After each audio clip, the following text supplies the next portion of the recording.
Bonjour, monsieur Khalifa. Bonjour. Vous êtes bien candidat à la présidentielle, n'est-ce pas? Oui, c'est ça, exactement. Alors, pouvez-nous dire vos projets de société, notamment sur le domaine de l'emploi?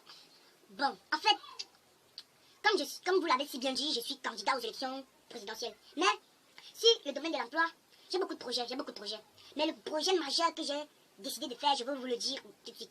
J'ai remarqué exactement qu'il y a trop de chômeurs ici au pays, trop de chômeurs. Et je suis fatiguée de voir cela. Des chômeurs diplômés. Les chômeurs sont trop diplômés, même ils ont les doctorats, les masters, mais ils vendent les tomates. Comment un chômeur peut être diplômé? Ça veut dire quoi? Non. J'ai décidé que tous les citoyens de mon pays, si jamais je suis joli, tous les citoyens de mon pays aux États-Unis, arrivés aux États-Unis, je dis bien que tous les citoyens, personne par personne, même les grands-mères, tout le monde, aux États-Unis, arrivés aux États-Unis, qu'est-ce qui va se passer? Vous allez arriver aux États-Unis, vu que j'ai fait une réservation, même comme je ne suis pas encore élu, j'ai fait une réservation de tout un quartier. Voilà, on va vous mettre votre travail, votre emploi.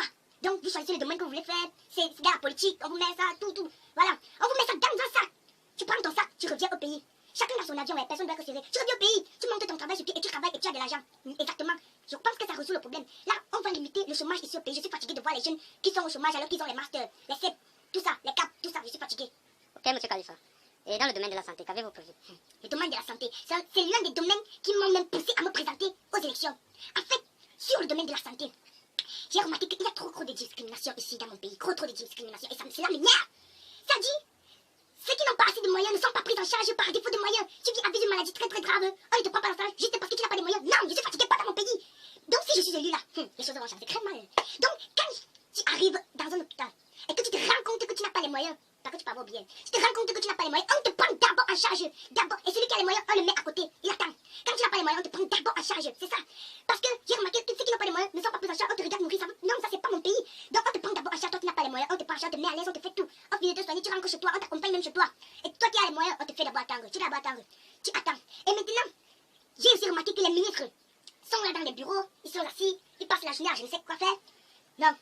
Le ministre de la Santé, mon ministre de la Santé que je vais élire si jamais je suis élu à mon tour, lui, il va passer personne par personne dans tout le pays, personne par personne. Il va soigner tout le monde. On va lui donner un gros sac de remèdes qui va tourner sur son dos. On va lui donner, il va passer personne par personne. Il va soigner tout le monde, village par village, fou, soigner, enfants, soigner, matin, tout le monde soigner, tout le monde doit être soigné. Même si tu ne veux pas être soigné, il te soigne. Même les marabouts qui soignent les gens, ils soignent, mais pas même dans les hôpitaux, ils soignent tout le monde. Il doit soigner tout le monde. Ouais, parce que quand tu es ministre, on ne sait même pas ce que tu fais. On dit seulement que tu es ministre. Non, vous devez passer à l'acte, vous devez passer à l'acte.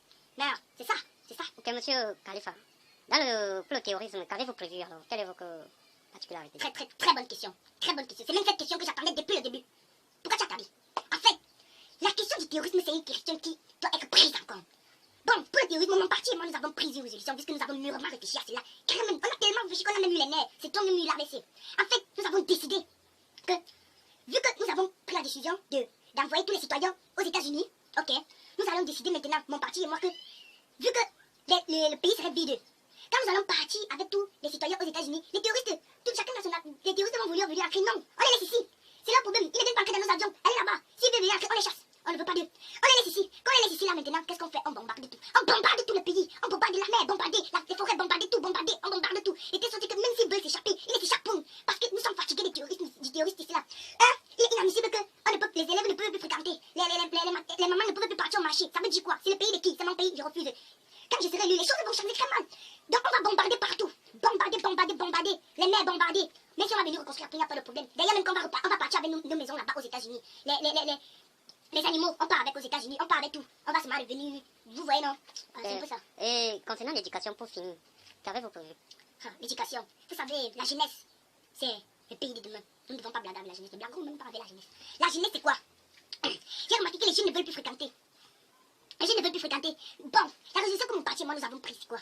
Nous allons maintenant passer élève par élève, étudiant par étudiant, tout le monde. Quand tu arrives, ça serait un travail gratuit. L'État va offrir aux jeunes.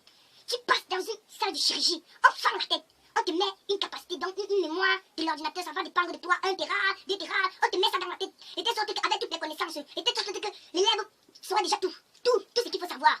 Là, ça va exciter à créer des bons citoyens. Tout, on ferme la tête, on met tout dedans. Là, tout le monde va être bien. C'est comme ça. Je pense que ça résout le problème.